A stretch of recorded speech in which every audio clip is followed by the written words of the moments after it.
At least 11 other Indian prisoners are lodged in Pakistani jails who have not been released even after they've completed their sentences.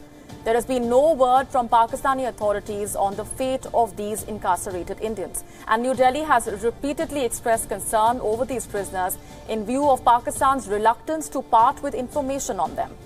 Earlier, Pakistan did not respond to a note verbal sent by India's Foreign Ministry on December 11, seeking consular access to now released Hamid Nihal Ansari. A report also suggests there are over 470 Indian prisoners, including 418 fishermen, in Pakistani jails. Since 2014, 10 Indian fishermen and 2 Indian civil prisoners have died in the custody of Pakistan authorities. Joining us on the broadcast this evening is senior journalist from Pakistan, Ahmed Shaheen. Also joining us is strategic affairs analyst Sushant Sareen. Coming to you first, Sushant, a lot of questions remain unanswered. Now, the return of Ansari back home also reignites the hope for some of those Indian prisoners to return to Pakistan who have completed their jail sentence but are still languishing in Pakistani jails. But also the question of the manner in which this case of Hamid Nihal Ansari was handled.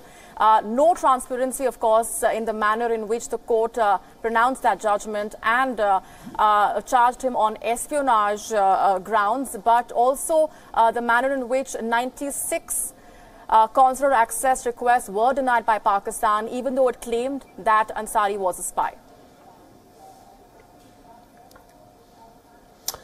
That's true, because, if you look at it, normally spies are disavowed.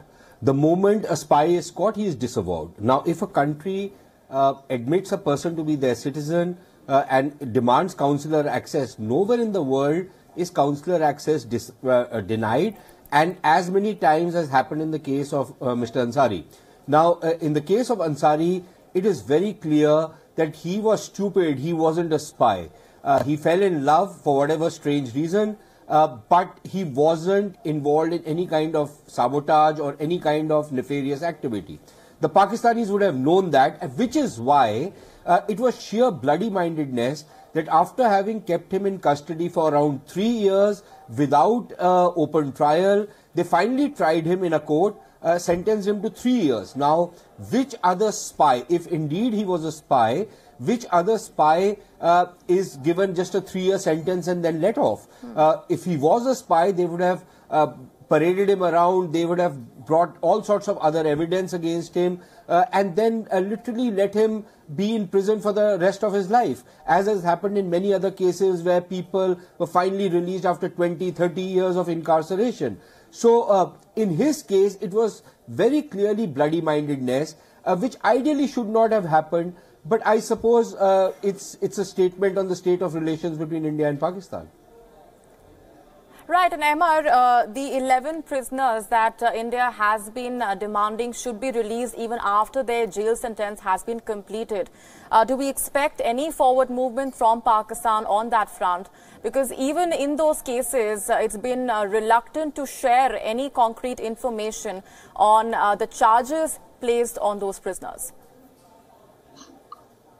You can't really say what's going to happen to those prisoners, but I do want to make a point that whenever I'm listening to the news in Pakistan, the facts and figures are about the Pakistani prisoners in India. And I was listening to your news feed and it talked about Indian prisoners in Pakistan, which there are, including a lot of innocent fishermen. But then I wonder why we can't talk about, from an unbiased point of view, both Pakistani and Indian human beings suffering on each side of the border for reasons that we have animosity and hatred, state-level animosity and hatred against each other. And people like Hamid Ansari will keep on suffering.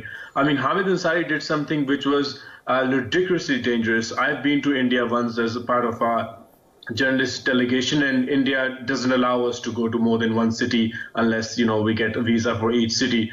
And a lot of my friends said, just come to Mumbai, no one's going to find out, just come and go back in a day. And no way anybody would take that risk.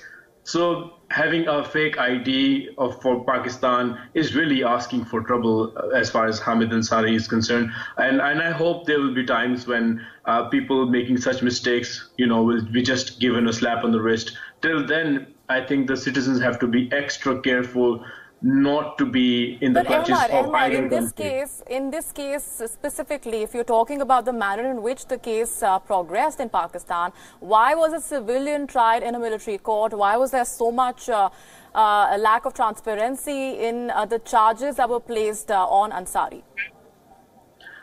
Anything to do with espionage and terrorism is now, most of it is. I have my reservations against the military courts, but most of it goes to the military courts. Military courts are not as open as civil courts are. Military courts are a little, they expedite cases. Trust me, 3 years is an expedited case. So Pakistan has a dual judicial system thanks to the military courts. And it's no surprise that cases like these would go to the military court rather than the civilian courts. But you're saying that you do have those reservations vis-a-vis the proceedings in military courts. Sushant Sareen wants to come in here. Sushant, go ahead. No, I think Emmer is quite right on both counts. Number one, the military courts, I think some of the cases go to the military courts because there's no evidence. I can understand those cases being sent to military courts if it is a spy, a saboteur, a terrorist. But, anybody interrogating somebody like Ansari would have found out that he was stupid, not a spy. And I keep repeating it because this is really the epitome of stupidity, what he did. And Ahmed is right on the second count that a lot of people do this out of bravado, out of sheer ignorance. And I know of many of my Indian friends who assume that because they've got a visa to Pakistan, they can just pick up their car and drive across the border. It doesn't work like that. I also know of number of cases of Indians in Pakistan and Pakistanis in India who think that the relationship is like going to America. You get a visa for America. You can travel anywhere in the US and no questions are asked. But in India and Pakistan, it is a city-specific visa. Now, people think that because you've gone to Islamabad, you can hop across to Murree, stay a night or two in the hill station and come back. Or if you've got a visa to Lahore, why can't you just go across to maybe Nankana Sahib or some other place and either for religious reasons or for seeing your ancestral home? It doesn't happen. You are violating your visa and you can be in deep trouble because you've done something like that. But it is sheer ignorance on one side, and I blame my Punjabi brethren for this, that there's this larger than life kind of a image which they have about themselves, that they can flout laws, that the law is an ass, that the state is an ass, the state doesn't know what the hell's happening, and that you can do things with Indians in Pakistan and Pakistanis in India without anybody being wiser for it. It doesn't work like that. And if you get caught, you are in a lot of trouble. But in the case of Ansari, I think after they had found out that he was not indulging in anything nefarious, after having kept him in custody for 3 years, they could have released him. For the last 6 years, it's been a long-drawn battle and an ordeal, of course, coming to an end. And India has made every concerted effort to ensure that Ansari walks back home. We're going to leave it there for the moment. Sushant Sareen and Ahmed Shaheen, appreciate very much you joining us on the broadcast with those perspectives. The Communist Party marked 40 years of its historic reform and opening up policy amid a stern challenge from the United States.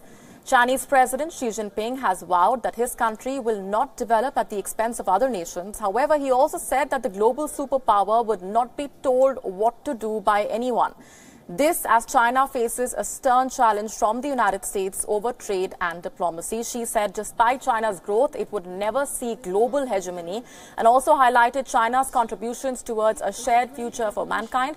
However, critics have pointed out that China continues to crack down on political dissent and take a hard stance on ethnic tensions. Also in recent years, the country has struggled with mounting debt and slowing economic growth.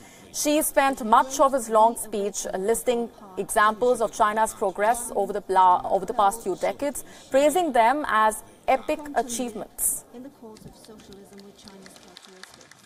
在中国这样一个有着5000多年文明史、13亿多人口的大国推进改革发展，没有可以奉为金科玉律的教科书，也没有可以对中国人民颐使气指的教师爷。